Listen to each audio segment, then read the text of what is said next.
Shalom, shalom, shalom, everyone. Sorry for the late broadcast, but I am here. I'm going to try to really make this short. Again, we starting late, had a lot of things going on personally. Dealing with colds and other stuff that's going on with the family. So just got a lot going on, but I am here so we can close this out. Tonight, we're going to close out this series with this part 4 and climatic conclusion. Can't wait to get into it. I want to thank everyone who was here, who is here. Unfortunately, I've lost all the chat and all that other stuff for some reason. I might have to get rid of Restream. I know there's many people have StreamYard, so I might have to go with that because it seems like things just are not working for me with Restream. And now I lost the chat and everything. So it's like I can't even see what's going on at all. So if you are there, unfortunately, I'm not going to be able to interact with you like I want unless I figure something out along the way. But in the meanwhile, what I'm going to do is introduce myself to you. For those of you who don't know me, my name is Rosh Ya'acob Abraham. I am a rabbi at Gethsemane Spiritual Temple Congregation. And what I do on this platform is we take different scenarios, whether it's biblical arguments, whether it's social situations, but we take whatever topic comes up, we take it and we look at it through the lens of the Torah, and the Torah has the final word and say. Strictly Torah, and then we go from there. As of late, we've been looking at this question that was posed by our brother BK Apologist, real deep intellectual brother. He really goes in hard, breaking things down and trying to get into the information. And this brother has came up with this question that at first, when I first looked at it, I'm like, come on, we know the answer to this. But then I was surprised as he went through and he gave his answer. So tonight we finally going to get to his answer to his question. And his question is Pesach pagan? Is Passover pagan? And I'm like, come on, you know the answer to that. Of course it's not, right? That's what any rational mind, but then we got, it's intellectual brothers that might look at it slightly different. And this is one of those situations. So I'm going to let him give his answer himself. But before we get into that, y'all know I like to spotlight different artists. I have an artist that I'm going to spotlight for you. And this artist is young up and coming artist straight from the UK. And the last couple of weeks we had our banger with T1 the Lone Wolf, Real Judah. He was coming real strong with that, and I said it's gonna be kind of hard to follow something that could come up with that or on that level. And this brother came up with this joint that's just so hype. And I was just like, wow. And even the way he put the video together, because he said he wanted to send me the MP3. I'm like, no, you don't got to do that. I just want to use the video that you made, because the video along with the words speak volumes. And I'm like, I'm gonna let y'all see for yourself. So I'm gonna introduce our artist of the week. A brother by the name of oh man. I apologize, I'm sitting there, my mind just went blank just that fast. I believe, oh, I remember his name. Yeah, how can I forget? A brother by the name of Emmanuel, and he calls himself Emmanuel the Singer. Emmanuel the Singer. And this brother, he popped up on my page one day, just put a link on my page. I'm like, who is this? And what is this? This brother just posting stuff on my page. And I listened to it, I said, whoa, I like this joint. I listened to it a couple of times, and I'm quite sure you all will too. I got his link in the description. You can go onto his page, listen to more music that he have, and maybe support anything that he has coming up. And just like with T1 the Lone Wolf, I'm going to play him for 2 weeks, just like I did T1 the Lone Wolf. So this is his first and debut, and then we're going to have the encore next week. So we have the debut artist of the week, and the name of the song is Let's Cancel Them. Let's Cancel Them. And we're going to get into this. So without further ado, we got our artist of the week.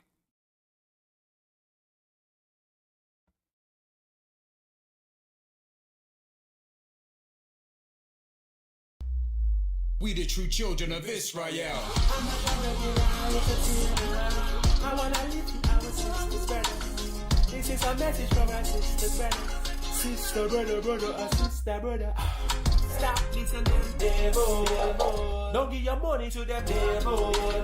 Them your enemy devil. Them a devil. Separate from them devil. Stop socializing with them devil. Just come home from them devil. Them a devil. With your taste buds. The things of man, even if they're apparent wrong, I say, the people be wrong. Don't take the side of your enemy.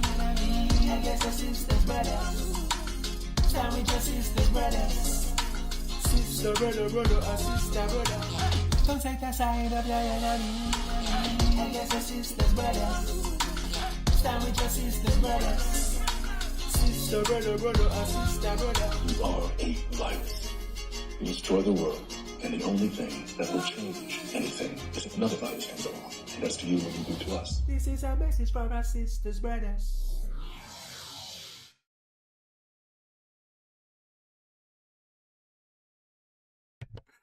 Let's clap it up for him. Yeah.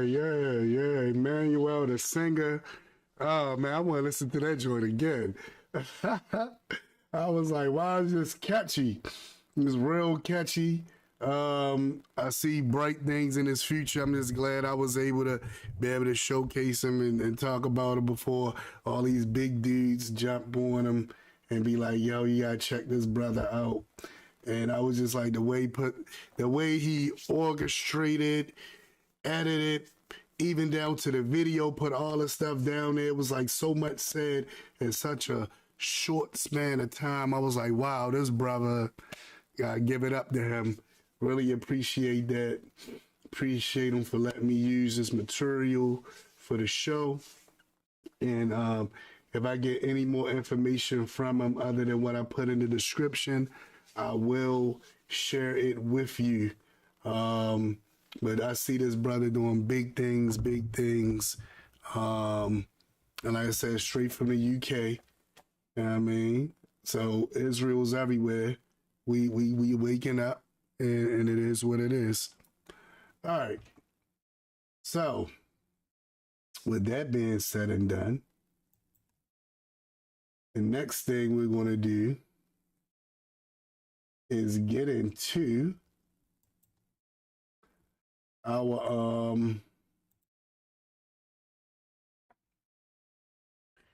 we want to get into our program while we're here. We're going to open this up. I'm going to fast forward it to where Brother BK is going to be starting from, where he's going to tell us what it is that caused this to come about. So let me open this up so I can go to it. Exploration. All right, now, let me see what's up with people in the chat. All right, so let me go to that. So now I want to make my character size the same size as his, so it don't seem like I'm overpowering. I just want to seem like I'm fitting right in, like we on a panel together. And we're gonna go further to where he was at. Now, this is what we dealt with last week. We didn't get too far last week. Then again, we did get far. All right, so we are right here. So this is where we're going to come right to here. And Brother BK is going to make some statements, and we're going to come from there. Looking at his statements or remarks. Something that I want to do. Let me see if I can do this. It was something I wanted to try to do. To see if I can at least. I miss interacting with my peoples. I'm not sure if y'all are on there, and y'all like, man, this brother not interacting with us. And I'm just like, it ain't my fault. You know what I mean? It's not me. I didn't do it. It's not me. So I want to try to see if I can pull something up. Something up. So I can at least see if the people are with me, see what's going on from there.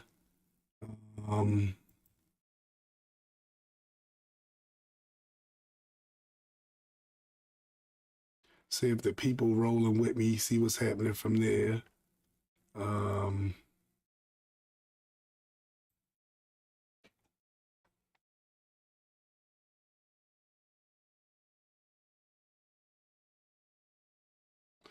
So like, nah, I don't like anyone's probably on here. Got on kind of late. And I hate that I can't tell if anyone is here or not.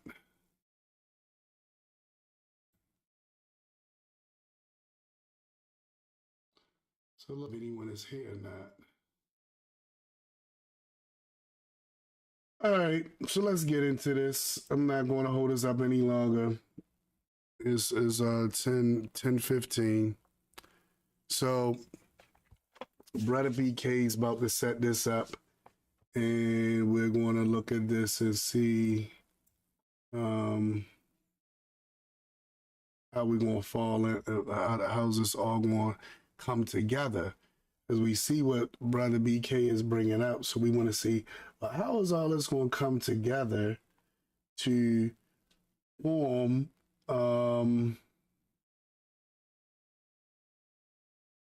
how is all this going to come together to form the thoughts that he is putting together finally. So let's get to it. Finishing move and it being reversed. All right. So again, he's belittling the Egyptian pantheon, the Enid, right? They can't do anything. And he's subverting their own rituals against them.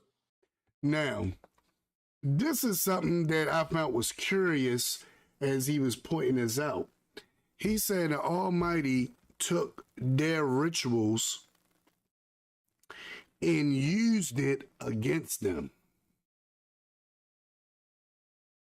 Something we had to really understand. I know many people who study Torah already understand this, so I'm kind of speaking. Oh man, I clicked the wrong thing. I ain't ready to go to the scriptures yet. So I know many people in Torah understand this. And yeah, we're going to get to them scriptures soon.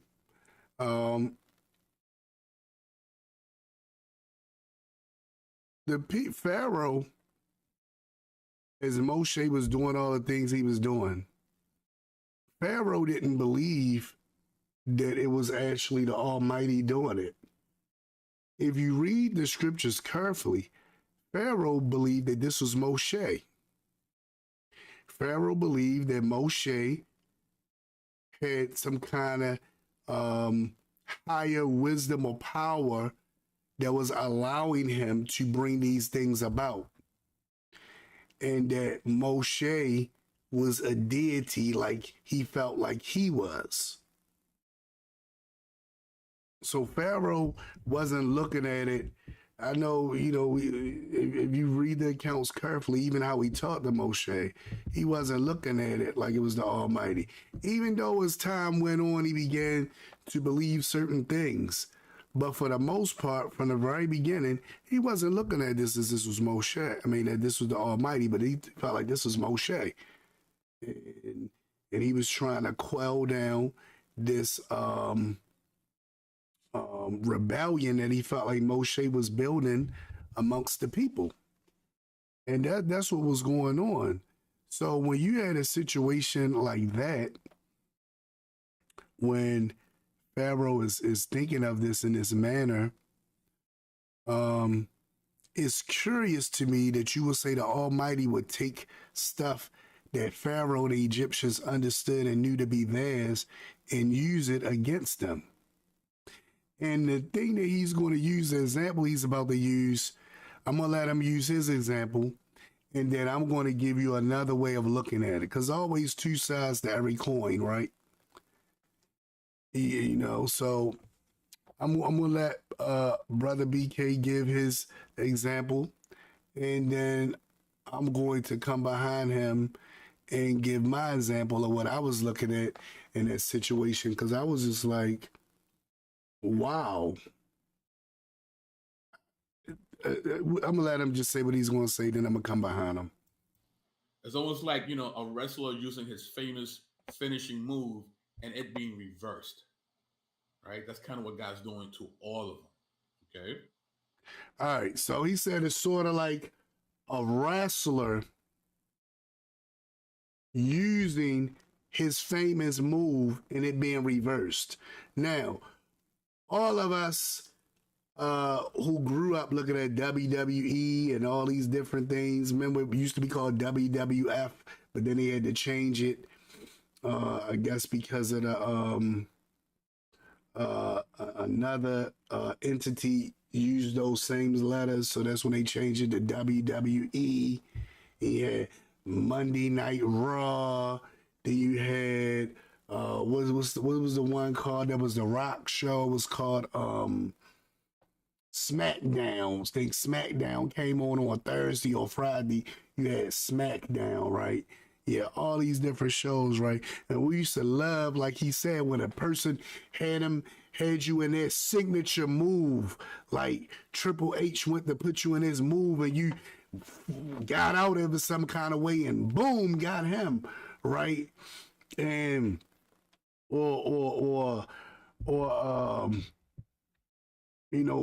any of those different characters will have their little moves, and like he said, you can reverse them, right? Now, in this situation, I hear what he said, and it sounds good. Excuse me if I'm losing my voice a little bit. I am under the weather somewhat, but show must go on.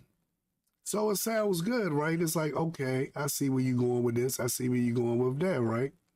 But then when you turn around in the midst of it, even though it sounds good, you're like, oh yeah, that sounds good. But think about it this way. Imagine you, and I thought about when I was young, right? I was real good at playing chess. And I was even better at playing checkers. But I got good at playing chess when I got older. But when I was young, I was an expert at checkers. It was hard to beat me. And what used to irritate me the most was when someone would come in and copy what I was doing and try to use my moves against me. And then the first thing that I would say is the only way you was able to beat me was because you used my moves. If you would have never used my moves, you would have never been able to beat me. So you only was able to beat me because you start mimicking me and seeing different things where you could jump in and reverse it like in a wrestling move, right? But it all comes off of you using my moves and your knowledge of my moves against me. Or like playing a video game. I remember Tekken. I used to play Tekken, and one of my main characters I used to use was this little tiny dinosaur called Gun. And I used to tear everybody up with Gun. And it was like the most humorous character, but I mastered how to use him. And people would be like, oh, I'm going to tear you up. And I'd get in there and I would tear them up with Gun. And they'd be so angry and upset. And one day, after winning many, many battles, somebody came up with the idea, I'm going to get Gun with him. And I'm going to challenge him like that. So now they challenging me with my own man. And they using the moves against me. And the first couple of times, of course, I got them. But the more they play, they start figuring out stuff because of what I was doing to them. I showed them the way to beat me. So then they said, oh, okay. So then they came in and used my own man and his moves against me. And I said, the only reason you was able to beat me was because you used my moves against me.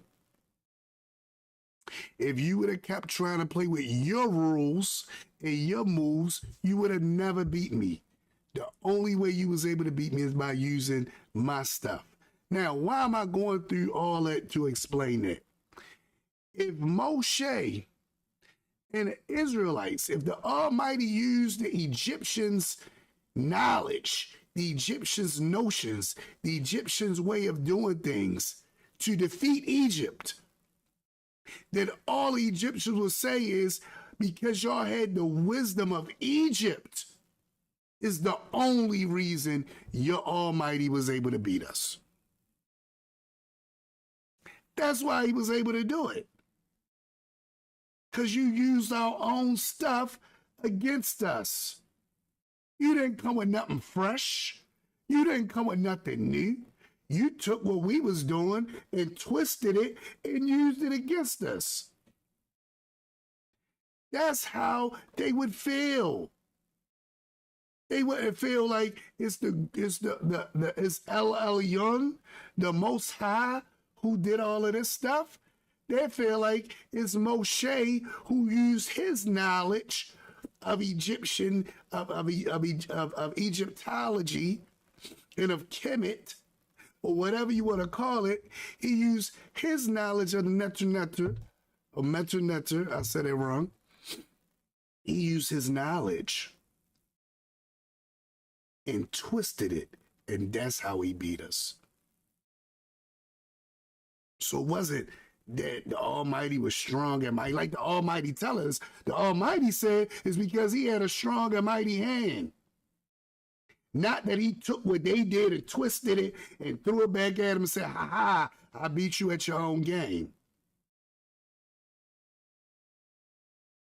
But this is sort of the idea of what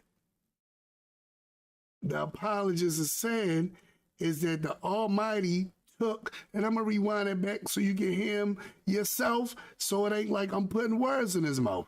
The Almighty took the knowledge that the Egyptians had and used it against them to show them that it's about him.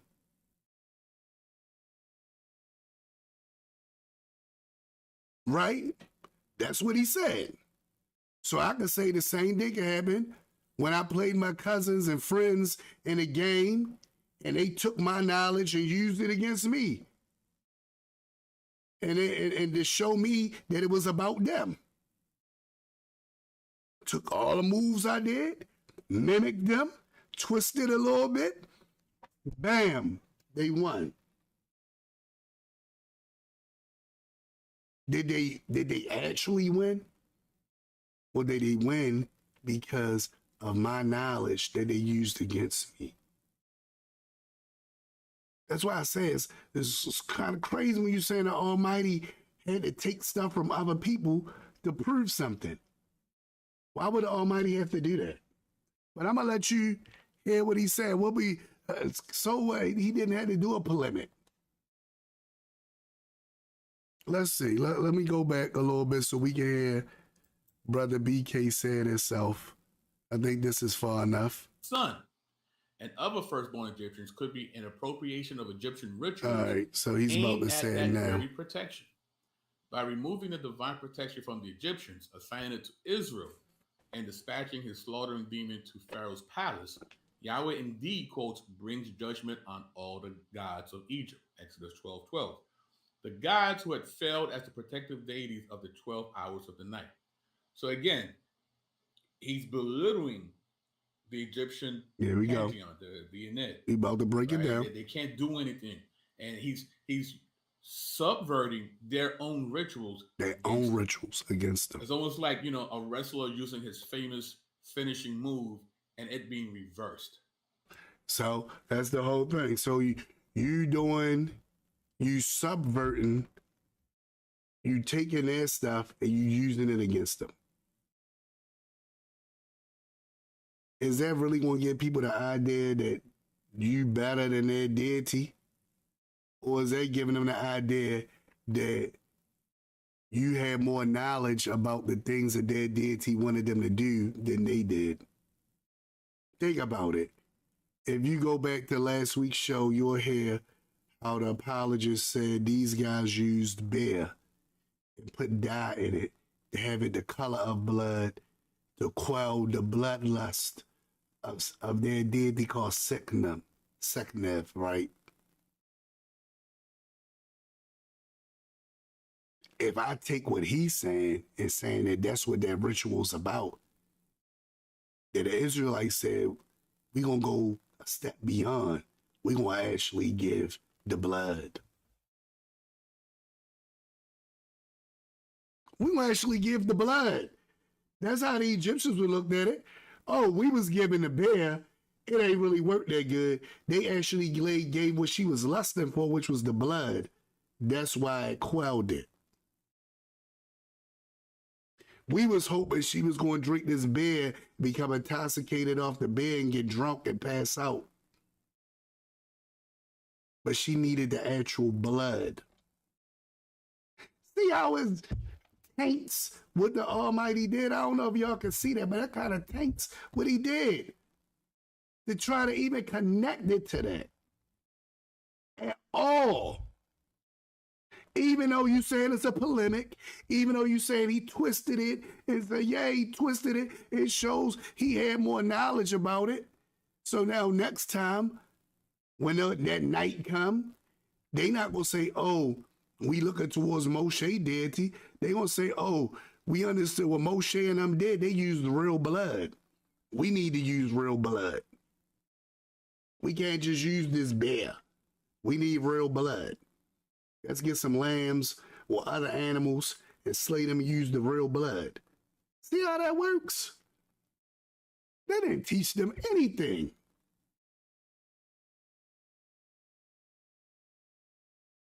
So that's why I'm like, I can't buy into this.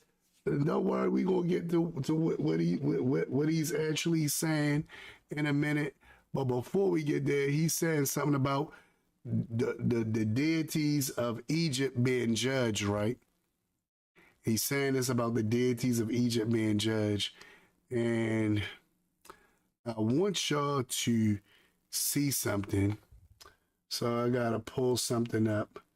Because he's talking about the deities of Egypt being judged. And I'm like, I hear you, deities of Egypt being judged.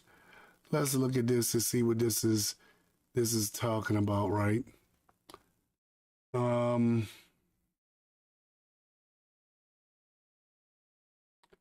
The deities of Egypt being judged. This is it right here. I think this is it. Yeah, this is it. So let me try to figure out a way that I can let you all see this. Let me see.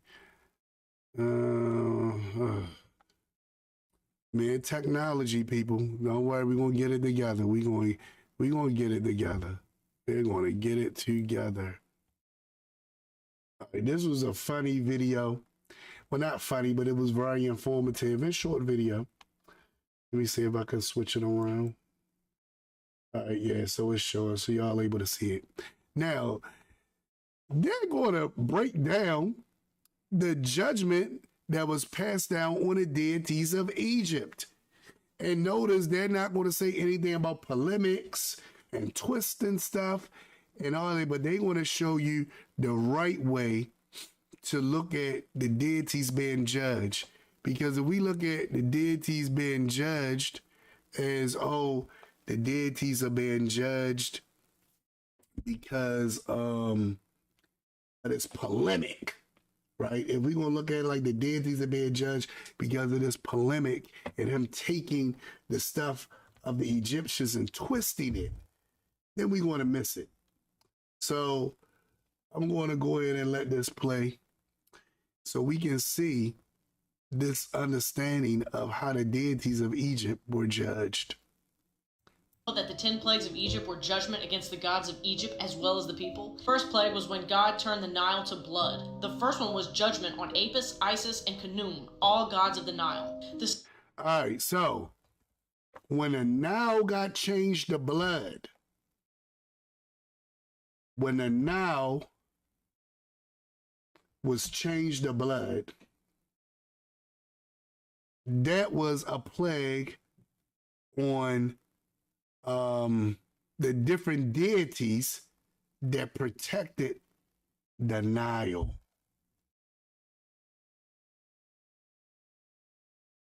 That was a plague on them.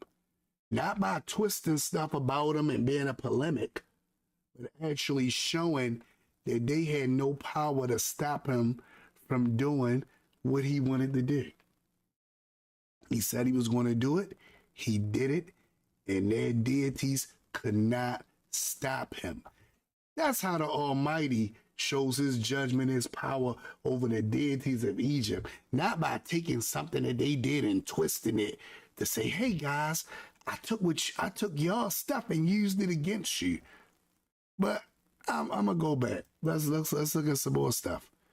What else tell us? Second was the frogs, which was judgment on Heket, the frog-headed goddess. All right, so the next one was the frogs, which was judgment on a frog-headed goddess.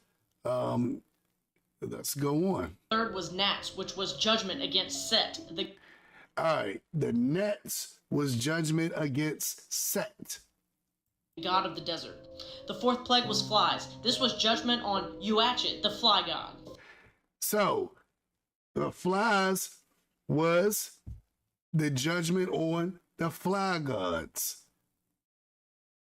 right? And you see she's given a name. Unfortunately, with this short, I don't see a way to rewind it, so I can't go back, and I don't want to take too much time trying to figure out how to rewind it. So I'm just going to let you hear her break down these judgments. Notice, and she's not one time going to say, not one time is she going to say, oh, they took what they had and twisted it and gave it back to them. The Almighty showed that I had power over the stuff that these deities are supposed to have power over. And by me controlling them and doing what I will with them, that's showing my power. Not me taking some rituals that they did and twisting that ritual around. All right, what's next?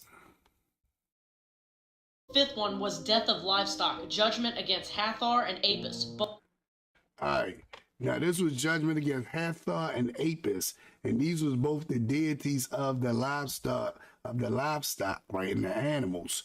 So when the animals died, that was showing that Hathor and Apis had no power. Hathor and Apis had no power to stop the Almighty from doing what he wanted to do.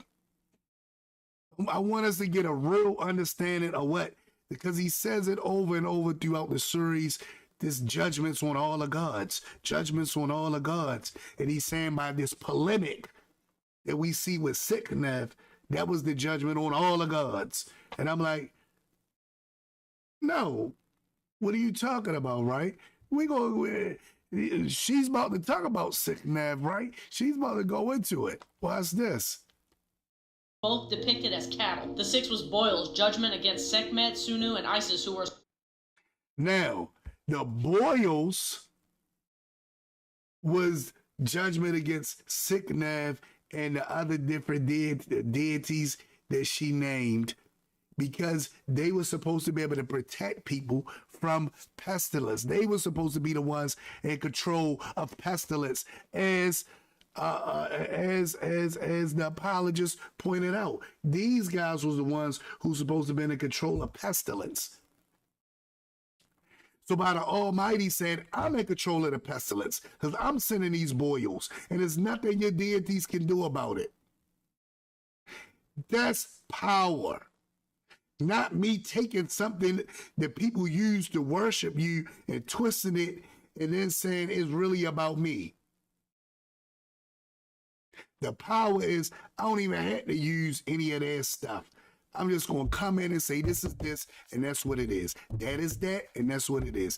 And nothing you or the priests that belong to these deities say in your prayers are going to be able to stop me.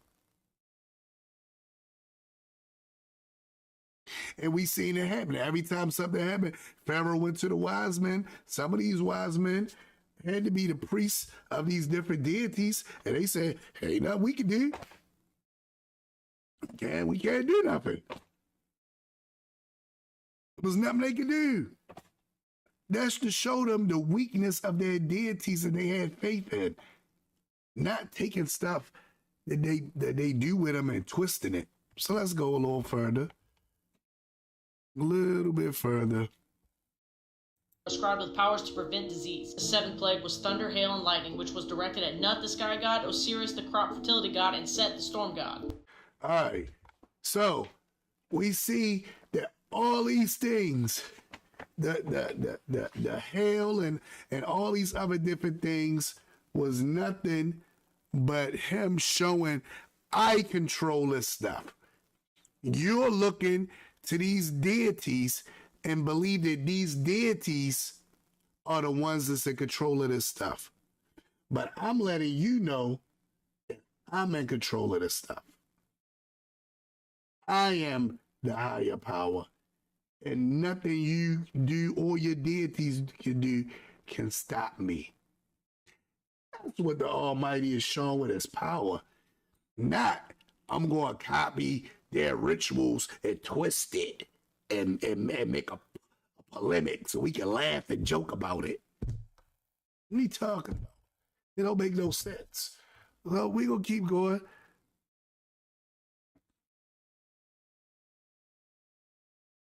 The eighth plague was directed at the same gods to be sure there would be no harvest in Egypt. All right, so the eighth plague, which came when they came and ate the rest of the stuff, was aimed at the same deities to show that these guys still didn't have no power. There's nothing they could do to stop them. There's nothing they could do to stop the Almighty. The ninth was 3 days of darkness directed at Ra, the sun god, and Pharaoh himself. Now, the 3 days of darkness, that was going against the sun deity, who's supposed to be in control of daylight. Supposed to be able to bring the sun up, bring daylight up, right? There was nothing that deity could do.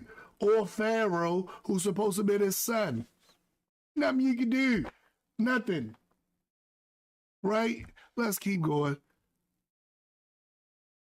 The last one was the worst one yet, the death of every firstborn male in all Egypt, including animals. The last one was judgment on Isis, the protector. All right, now, she's not going to say the last one was judgment or sickness. That this guy, Thomas Schneider, is talking about. that our brother, the apologist, has been leaning on. She said this was judgment on ISIS, because ISIS is supposed to be the protector of human beings, of human life, right? She's the protector of animals, the protector of the living, right? That's what she's supposed to be to the Egyptians. Because she protect them? No. The Almighty said what he was going to do, and he did it. The Almighty said what he was going to do, and he did it. So this is what the judgment was about. It had nothing to do with what we're talking about as far as these ideas that these theologians came up with. Protector of children. Follow and subscribe for more.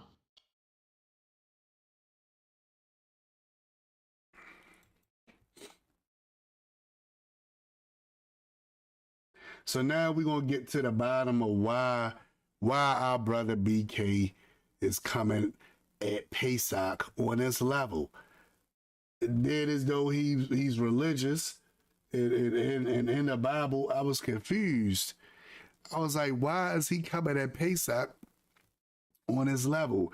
And of course, brothers and sisters, if any of y'all are out there trying to connect with me on Facebook or YouTube, and y'all talking and y'all wondering why I'm not saying anything back like I normally would do, this restream is messing up with my software, and as I said, I might end up going with StreamYard or some new one that's out too. I don't know about that neither. Might just go with StreamYard, since mostly everyone that I've seen use StreamYard. But I'm trying to be the different guy and use Restream, and it is messing up. It is really, really messing up right now.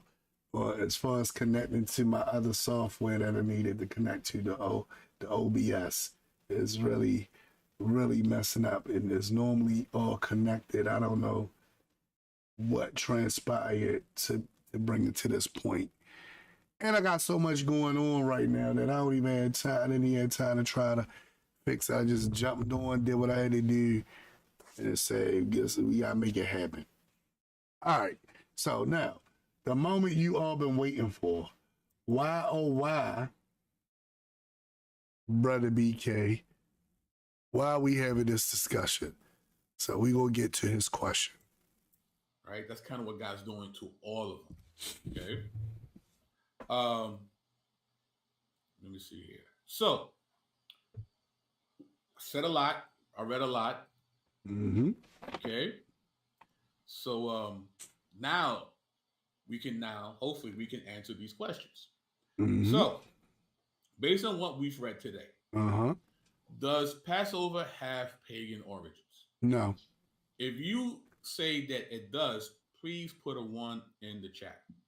We're not gonna put a 1 in the chat this evening. Does Passover have pagan origins? No. Is Passover unique to only Israel? Yes. Or was similar festivals already in effect prior to the formation of Israel? No. Put a 1 in the chat if you agree that Passover had pagan origins.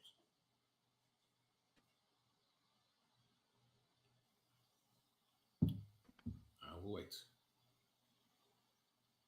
Notice he waited at people that really people that put the numbers up like he what? Why is this? Or was this a mismatch of various Semitic festivals that God now uses? Mm-mm. Nate, I said a 1. That's not a 1, Nate. Nate was like me. Nate put a 2. I would have been the same thing. They put probably a 2 or 3. He like, no, they put a 1. Nate didn't agree with you. That's why he put a 2 or 3. He didn't agree with you. Okay. What's this? Sure, there's a delay here. No, it ain't no delay. So I'm going to answer yes. Right? Based on what we've read, there were similar festivals prior there being a Israel. Oh, goodness, no. Oh, man, it was funny. The brother didn't get a response he wanted. Even Nate put in a whole different, now he like, Nate, I said a one, Nate. I said a one, right? Then he said, oh, it must be a delay, right? Because nobody want to put what he would have put in it, because people, who's going to be bold enough to say something like this, right? Everybody like, man, you're crazy. I ain't falling. I'm up there. You ain't on with this one, bruh. But then he said, I'll answer it for you. Yes. The answer is yes. How? How, Sway? How is the answer yes, right? After all of that, he still said the answer is yes. All right, let me hear about. You had the Zukru festival. You had these incantations about Sekhmet. All right, now the Zukru festival. We already showed, I believe that was in series 2. In series 2, in episode 2 of this series, we already showed that the Zukru festival had nothing to do with Pesach. Nothing, right? Even though he put up, they talked about David dancing in front of the ark, like that was a normal festival that always happened. It's like they try to bring in stuff they didn't have, just like what the guys did with Sekhmet, right? Try to bring stuff in that don't got nothing to do with nothing, and so it can all kind of join together, like putting pieces of a puzzle together and say, see what I see? It is this, right? No, brother. You did not prove your point. I'm sorry. I'm gonna let you finish it out, and then I'm gonna go to these scriptures that I've been holding on to, so we can see exactly how you did not prove your point. But I'm gonna let you keep going because you feel, our brother feel as though he did a good job with this. It's crazy to me because the idea is almost like you're believing these theologians over the Torah. The Torah tells you how it happened. The theologians say, no, it really happened like this. And you expect us to roll with those theologians over the book. Nah. You had various other festivals that these shepherds would use, right? So it had pagan origins. Now, to say that it had pagan origins is to say that the Almighty took stuff from pagans, repackaged it, and gave it to the Israelites and said, I want y'all now to practice this way. Think about that. To say that it has pagan origins is to say that the Almighty took some pagan situations, pagan rituals, repackaged it, gave it to the Israelites and said, this is how I want y'all to practice. This is what I want y'all to do.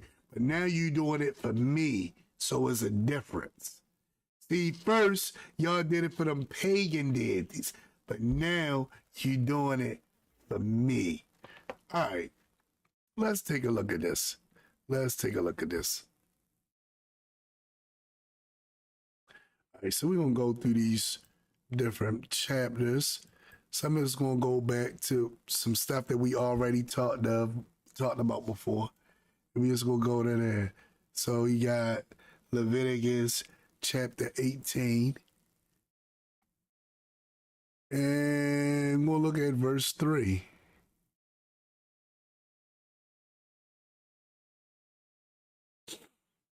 Now, we're going to start at verse 1. This is going to cover what he just said.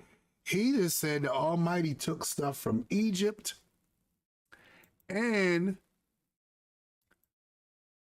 Oh, that's too big.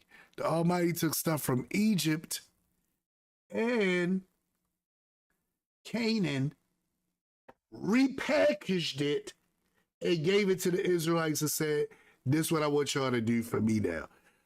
Let's see if the Almighty thinks like that. From his words, if you believe in the Bible, the theologians don't believe this part right here. Those different theologians that he's quoting from, Hess, Snyder, Knopf, and another person, they don't believe in this Bible right here. But we who believe in the Bible, I'm talking to you out there who believe in the Bible. Let's see what the Bible says. Yes, Hess and all those theologians said all these great things and had all kind of philosophical thoughts and put everything together and made it sound so wonderful and nice. And the way BK was able to unpackage it and pass it out to you made it so easy to understand and so agreeable, right? Until you look at the scriptures and you see the Almighty, it says something completely different. Look what it says in verse 1. Then Yahweh spoke to Moshe, saying, speak to the sons of Israel, speak to Bnei Yisrael, the children of Yisrael, and say to them, I am Yahweh Elohim. So he's letting them know, first of all, who he is. He is Yahweh, the Elohim, right? That's what he's pointing out. Then look what he says. You shall not do what is done in the land of Egypt where you lived. In other words, the stuff that y'all did with the Egyptians, the way the Egyptians lived and practiced and did stuff, I don't want you to do that. Nor are you to do what is done in the land of Canaan, where I'm bringing you.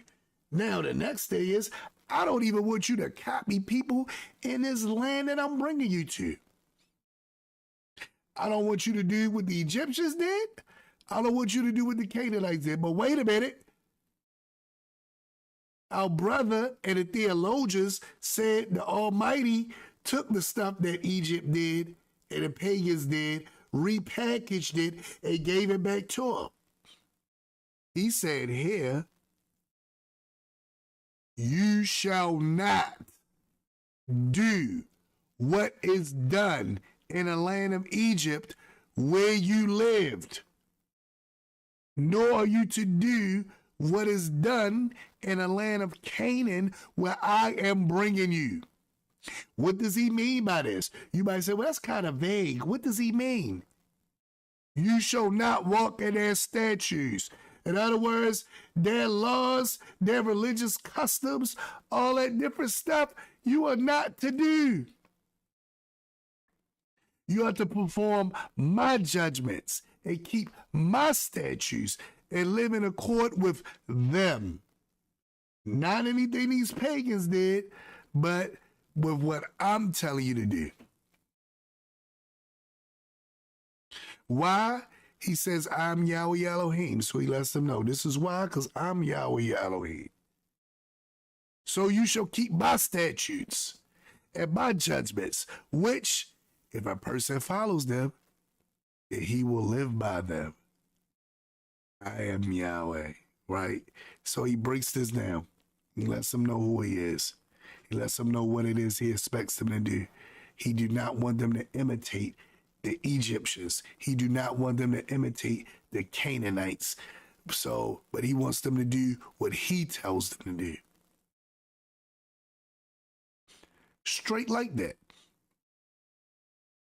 No chaser. Straight to the point, no chaser.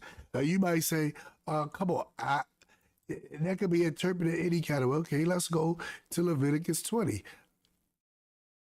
I'm gonna unpack them all tonight because it's the conclusion. This the end. Leviticus chapter 20.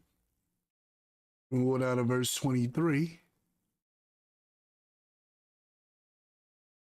Let's go to 22.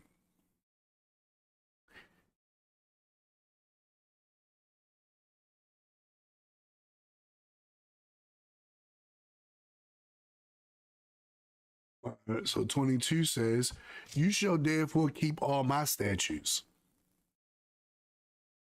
and all my ordinances and do them, so that the land to which I am bringing you to live will not vomit you out. Furthermore, you shall not follow the customs.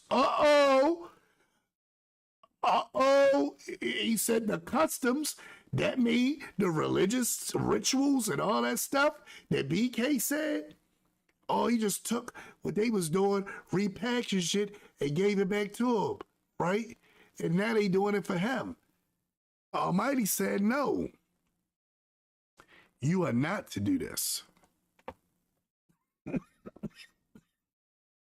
Excuse me, y'all, as I told you earlier. Excuse me, I have a cold. All right. Look at what he says. Look at what he says. Verse 23.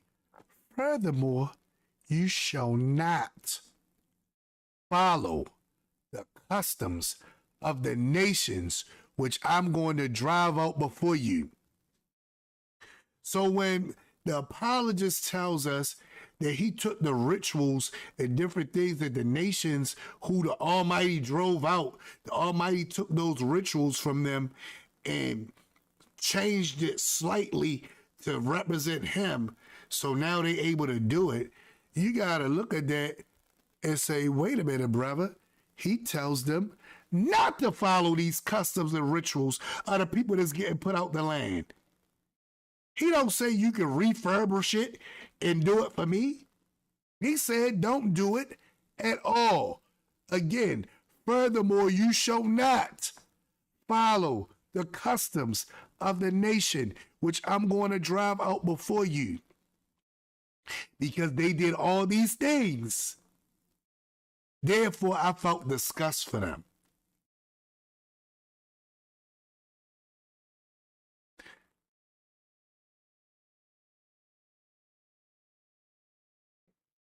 So I have said to you, you ought to take possession of their land, and I myself will give it to you to possess, the land flowing with milk and honey.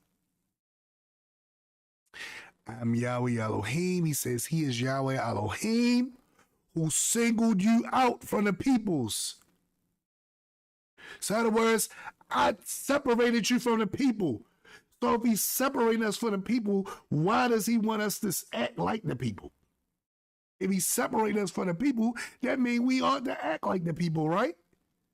He says, I singled you out for the people. I separated you from the people. You shall therefore, you ought therefore to make a distinction between the clean and the unclean animal, between the clean animal and the unclean, between the unclean bird and the clean. And you shall not make yourself detestable by any animal or by a bird or anything that crawls on the ground. So he's pointing out different things to let them know, I singled you out. I separated you. So you got to be able, just like you separate the clean from the unclean, you got to be able to do that. Something that's so close that you can't tell if the Israelites are over here. Hess is one of the ones who wrote this book. I'm not sure if it was this book or not, but I remember the book well. He wrote in one of his books that the Israelites and the Canaanites, if you see them, it was like seeing the same people. He said their rituals was almost identical, except the Israelites did it slightly different. This is what he says. But he says if people would have seen them, they wouldn't have been able to tell them apart. How's that singling and separating you? But Hess doesn't believe in the Bible the way you do. All right, let's go to Jeremiah. Jeremiah chapter 10.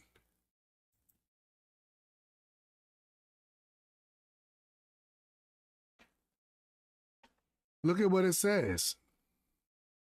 Hear the word which Yahweh speaks to you, O house of Israel.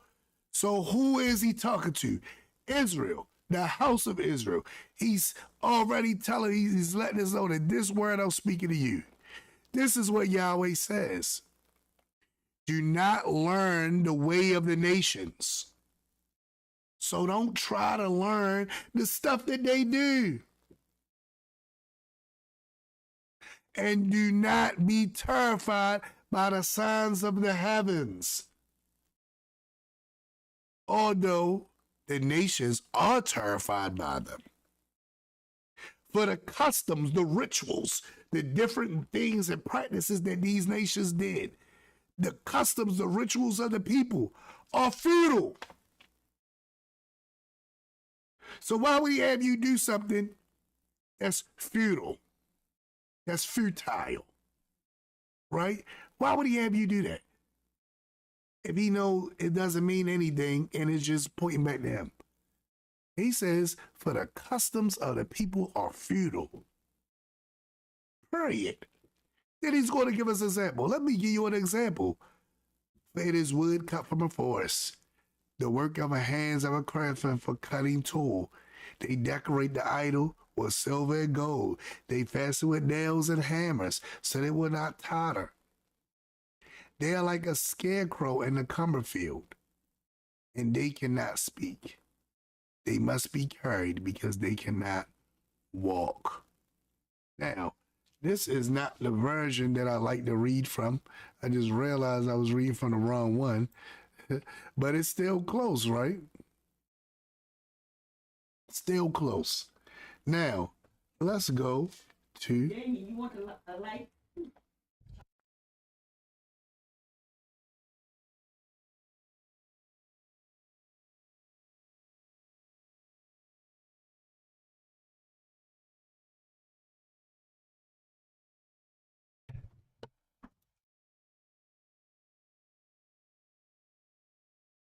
Let's go to Exodus 23.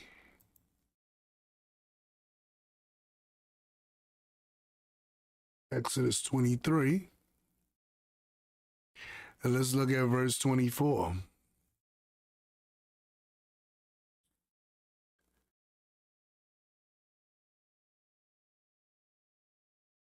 Now, let's go to 23.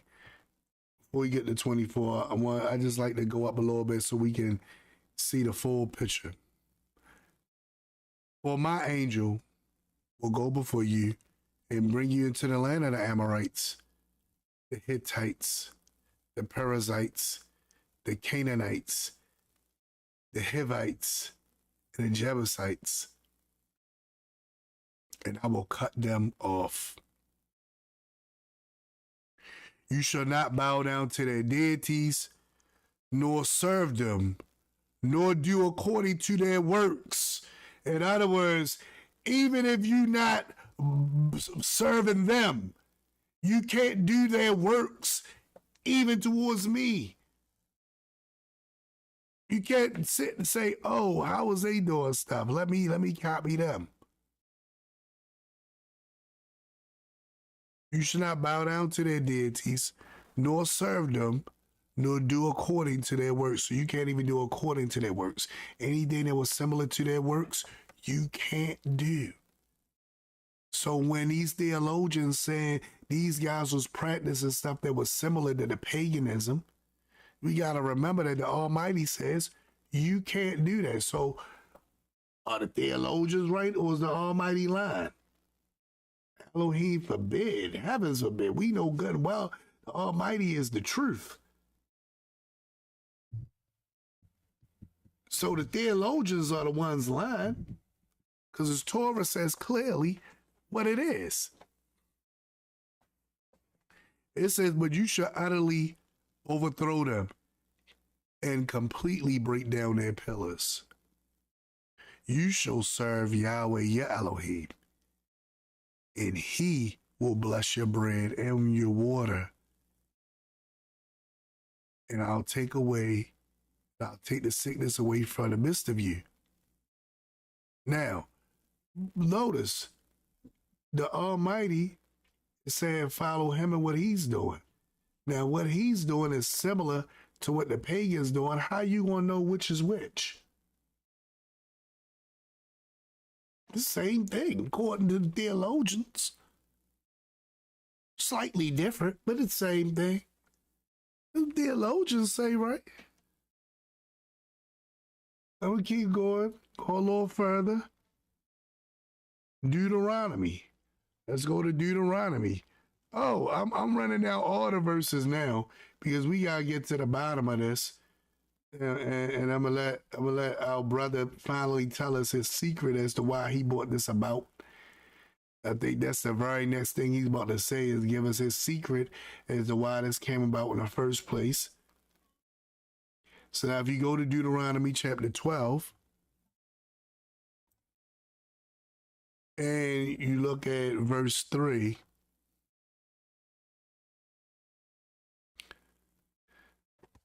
look, now I'm gonna start at verse 1.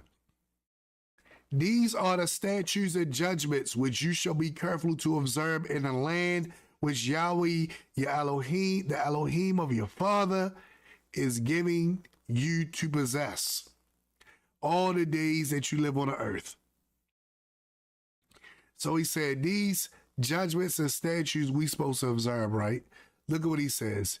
You shall utterly destroy all the places where the nations which you shall dispose serve their deities, on the high mountains and on the hills and under every green tree. So it says we are to utterly destroy all of that. All vestige of anything that had to do with paganism, we ought to destroy. Let's go further. You shall destroy their altars.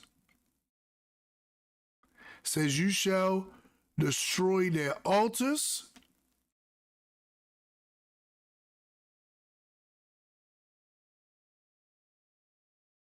Break their sacred pillars. Burn their wooden idols with fire. You shall cut down the carved images of their deities and destroy their names from that place. You shall not worship Yahweh, your Elohim, with such things. Uh-oh. So when you say that he took from these people their rituals and twisted it so we can use it to worship him, he said, no, you shall not worship Yahweh Elohim with such things.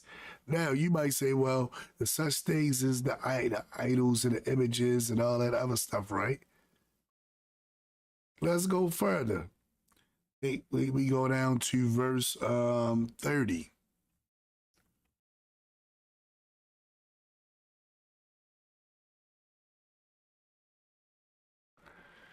It says, I'm going to start at 29. Where Yahweh Elohim cuts off from before you the nations which you go to possess, and you displace them and dwell in their land. Take heed to yourself that you are not ensnared to follow after them. So he said, take heed to yourself that you are not ensnared to follow after them. So we can't follow after these deities. What does that mean, though? What is he saying?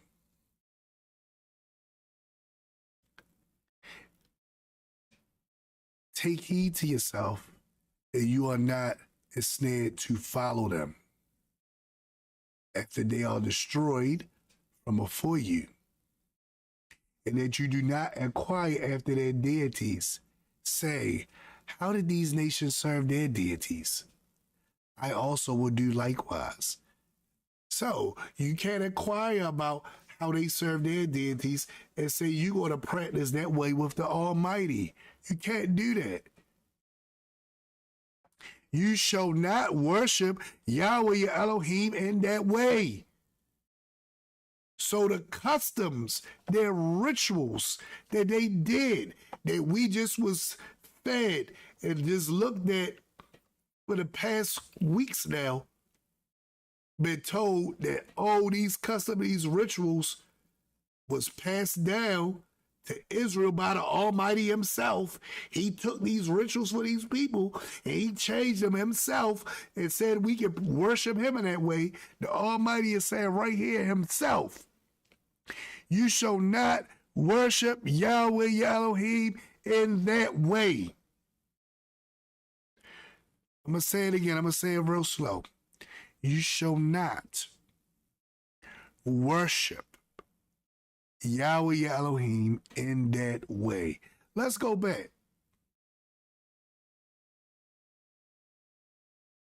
Do not inquire after their deities, saying, how did these nations serve their deities? I also will do likewise. You shall not worship Yahweh Elohim in that way. See, you can't learn the ways of the pagans and say you're going to worship the Almighty in that way. He said, you're not going to worship me in that way. Not going to do that. You shall not do that. Why? Why does he not want us to do that? For every abomination to Yahweh, which he hates, they have done to their deities. And now he's going to give one of the harshest examples. For they burn even their children and daughters in fire to their deities. But what does the Almighty want us to do? Whatever I command you, be careful to observe it. You shall not add to it, nor take away from it. So he said, what he's given us, that's what we ought to do. Not the stuff that we see these other people doing. And last but not least, I know I done scriptured y'all down, but I'm doing this because I feel like this, I have to put all the nails in the coffin that I can. So I'm just going to stop after this verse. Deuteronomy chapter 20, and I believe it's verse 18.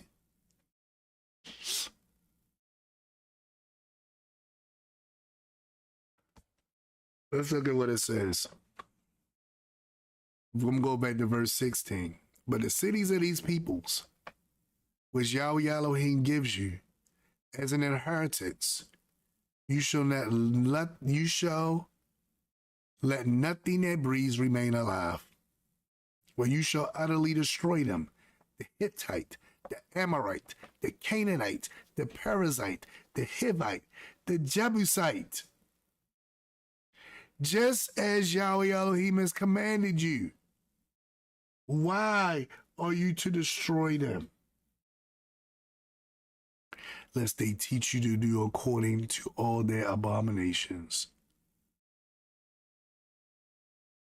He doesn't want you to learn the knowledge that they acquired and how they worship their deity, because he does not want you to worship him in that manner. I don't want you to do it. Lest they teach you to do according to all their abominations, which they have done for their deities, and you sin against Yahweh, your Elohim. So we should see now, emphatically, we should see now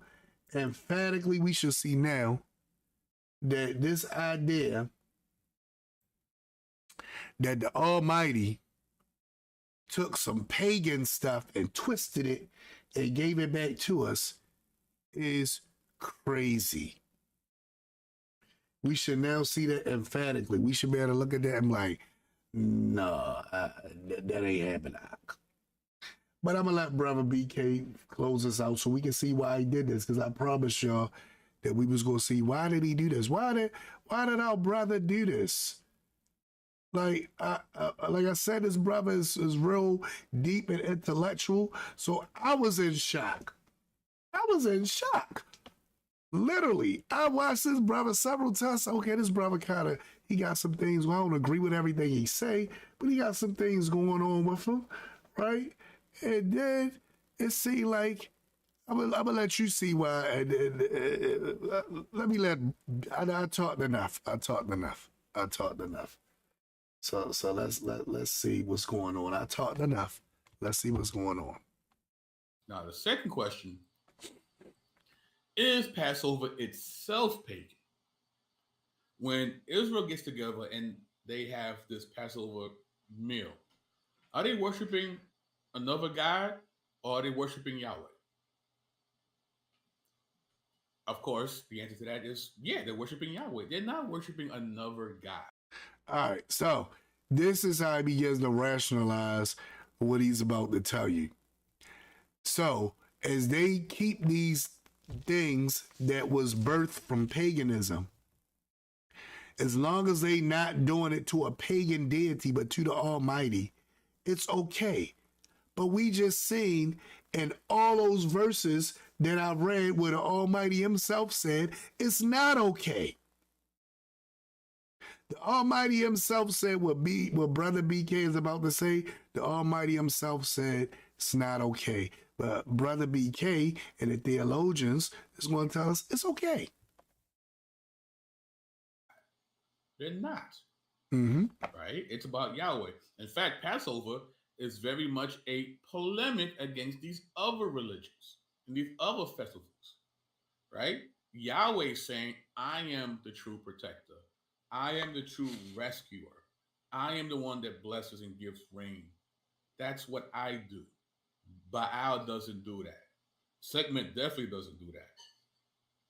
None of these other gods do that. Right? So the Passover festival itself, not pagan. So he's not saying it's not pagan because of the origins. And he's going to come back and clarify that. He's saying it's not pagan because when we keep Passover, we're keeping it to the Almighty, to the deity of Abraham, Yitzhak, and Ya'acob. That's why it's not pagan. But other than that, he said it came from pagan origins. He already said it. So now, why am I bringing all this up? Yes, brother. Now we're gonna get to the bottom line. Why are you bringing all this up? Well, you see how we can clearly separate the two? Even though the Passover festival might have had origins in other religious festivals dedicated to other gods, we know that the Passover itself has nothing to do with them. In fact, it goes against the other festivals. Right? Again, so I want you to hit a parallel. Even though he's saying his words that Pesach may have his roots from pagan origins, we know itself that Pesach is not pagan because, you know, we able to clearly separate that and say, well, yeah, it might have had those origins, but it's to the Almighty now, and it's going against it because it's a polemic, and he making fun of them and using their own stuff against them. So that's how we dealing with that. So we able to see that. So we don't run around saying that Passover is pagan. But watch this comparison. This is compare and contrast. Right? And why am I bringing that up? Well, we know every time Easter shows up, and Christmas shows up, we all get into these massive discussions about whether or not these holidays are pagan. And many of us, you know, we've done our research and we've shared our research, and we've shown that things like Easter and Christmas do not have pagan origins. Now, this is the one that got me, because I'm like, what about Santanella? That's not a pagan origin? Ishstar, Samaritas, the Easter bunny, the Easter eggs, the fact that Easter only falls on a spring equinox, and sometimes is a month, sometimes fall a whole month apart from when the death, burial, resurrection of the Mashiach would have occurred. It's a whole month early sometimes, I believe. It's either a month early or a month late, but I believe it's a month early sometimes than Pesach. But yet, come on now. I don't understand. Okay. I'm let him get it out. I know I keep talking. I'm let him get it out. But yet people still want to put that on these holidays. But Passover actually has pagan origins. It actually does have pagan origins. See? So what he said is, from his understanding, Easter and Christmas don't have pagan origins, but because of similarities with stuff, we put the pagan origins on them. Whereas Pesach, according to him, has pagan origins, but we able to say, no, it's not pagan. So he's saying it's wrong. The same way we look at the same way we look at Passover and say it's not pagan, we need to stop and leave Christendom alone and let them know that Christmas and Easter is not pagan. Why do we keep doing it? Why do we keep attacking it? Because the same way we attacking it, he said he can easily attack us. He's accusing us of being in a glass house. And we throwing rocks while living in a glass house. That's what he's accusing us of. From various festivals throughout the ancient Near East. But no one says Passover is pagan, now do they? No. Neither do we. Right? Why? Because who's being celebrated? Yahweh is being celebrated. See how he put it together so nice. He said the reason why they don't say Passover is not pagan is not because the Bible says it's not pagan. We say, or he says, Passover is not pagan because who's being worshipped? The Almighty is being worshipped. So if the Almighty is being worshipped, then it's not pagan. Now, look at the flip. Who's being worshipped during Christmas? It's supposed to be the Rebbe, the Mashiach, right? So that should make it okay.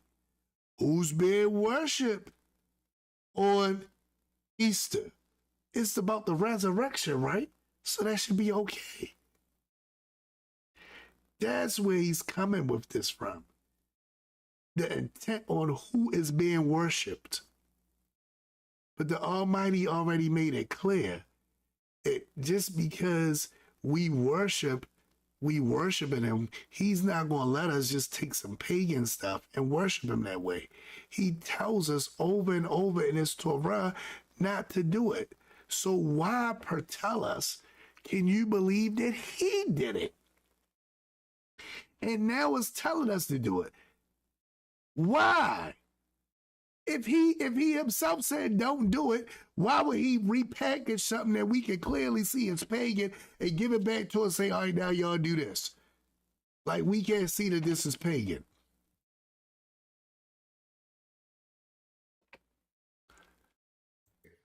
And he's being celebrated over these other so-called deities.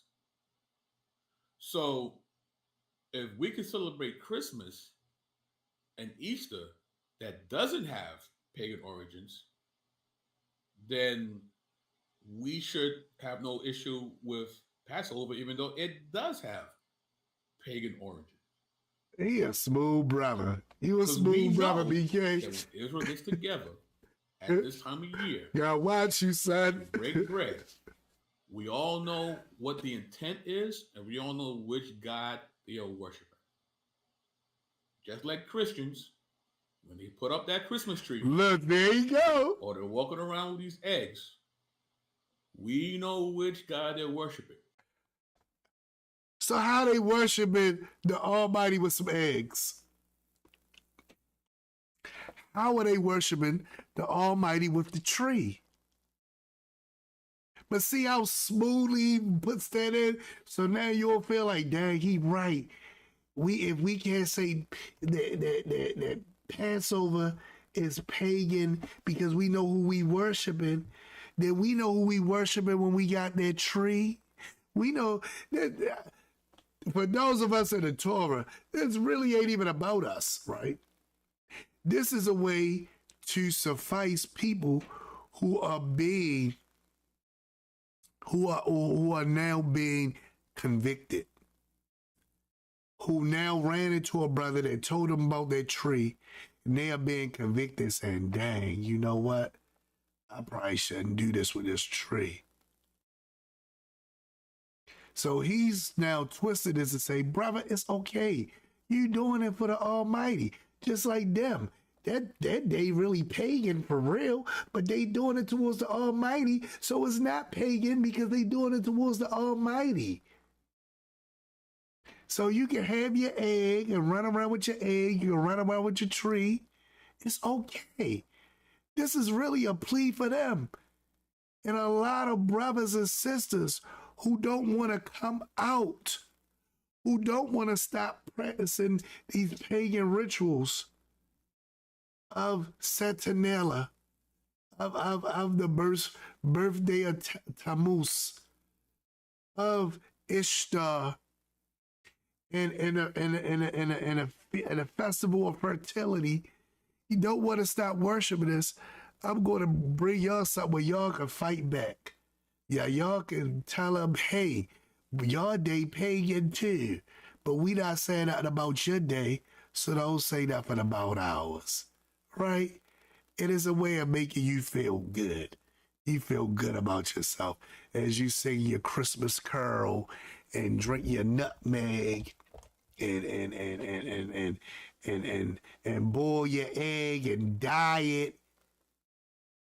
All that good stuff. Make some good egg salad. You know what I mean?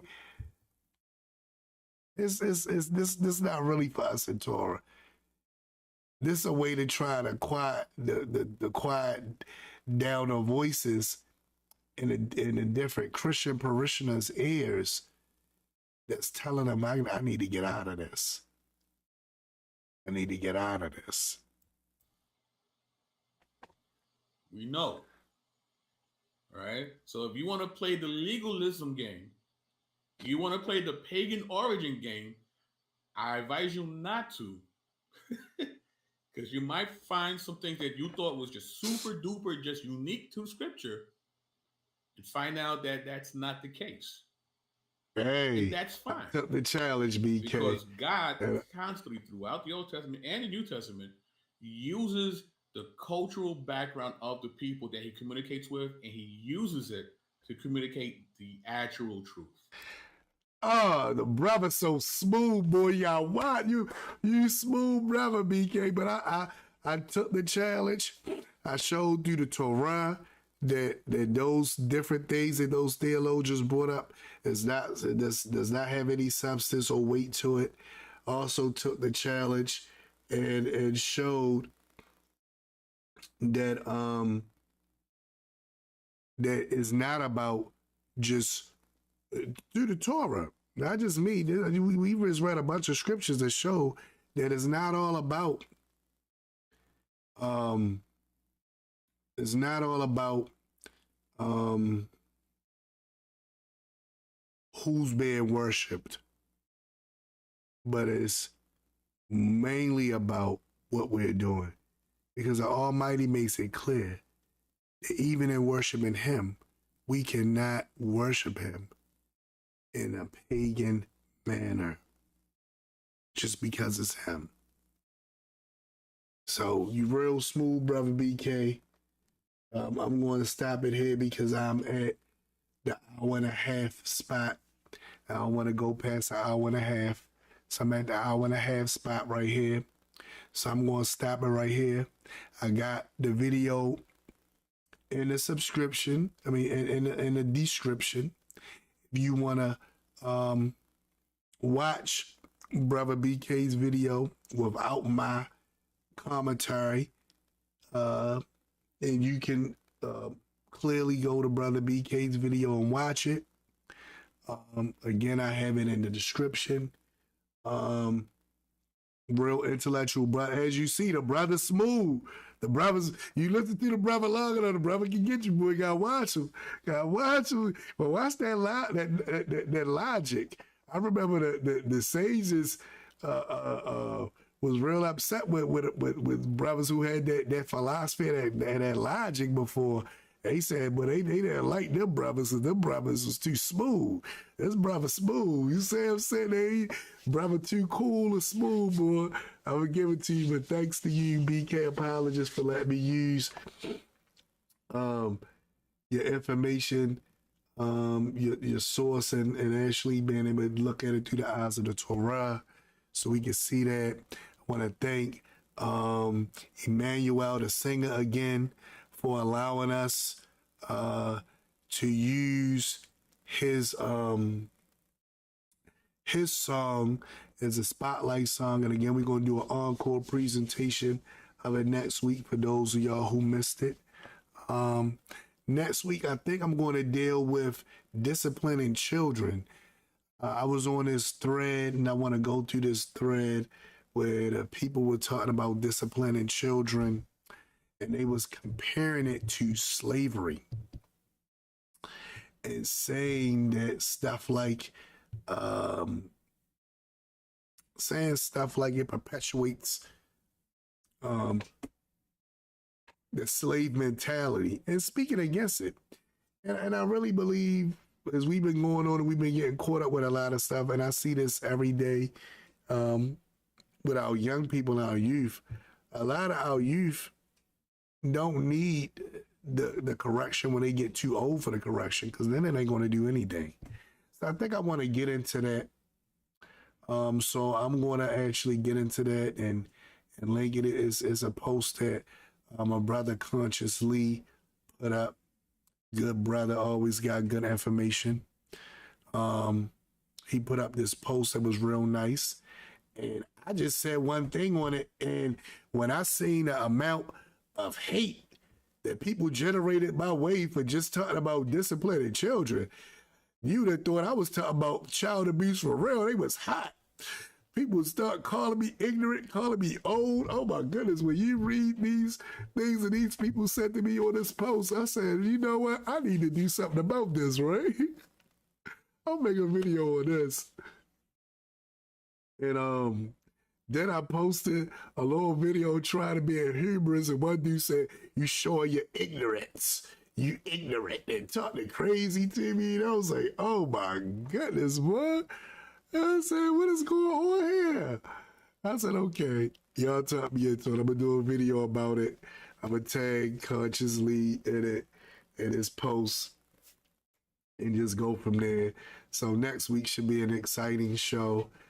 I should feel a lot better. You won't hear my voice cracking and breaking up. Won't hear me hacking and sneezing and all that stuff, or talking through my nasal because my nose stopped up and all that kind of stuff. And I'll be in a better space because a lot of different stuff that's going on with my family right now will be in a more peaceful situation. And yeah. So I just want to thank all of y'all who did log on. Again, I'm sorry that I couldn't communicate with you because this restream is messed up my chat. I gotta figure out how to reconnect it. Hopefully over the weekend I'll figure out something because right now I have too many other things I have to tend to, which is why the show started late today. A lot of things going on. For those of y'all who know me, y'all know I understand what's happening right now. Especially those of y'all who follow me on Facebook, y'all should clearly know, as I put up the different posts, you know, concerning the different things that was happening. So yeah, I just appreciate each and every person who's watching us live right now, or who's watching it on the rebroadcast. Please like, share, and subscribe. Help me bring the numbers up so we can get this information out. Hopefully y'all feel like this is some good information. Hopefully y'all feel like this show is bringing about knowledge and understanding of the Torah and helping us to see the Torah in a better light through a practical understanding. So I'm hoping that you all are looking at this in this way. And you all are saying, hey, this is something practical that we need to get handled over. And if you believe that, you know, which I hope many of you do, I hope y'all believe that, hope y'all are with that. So if you believe that, just want to say, please, please, please, pass along the page. pass along the page so that this information can get out there, so that people can know, and more people can get there. You know, it's not so much about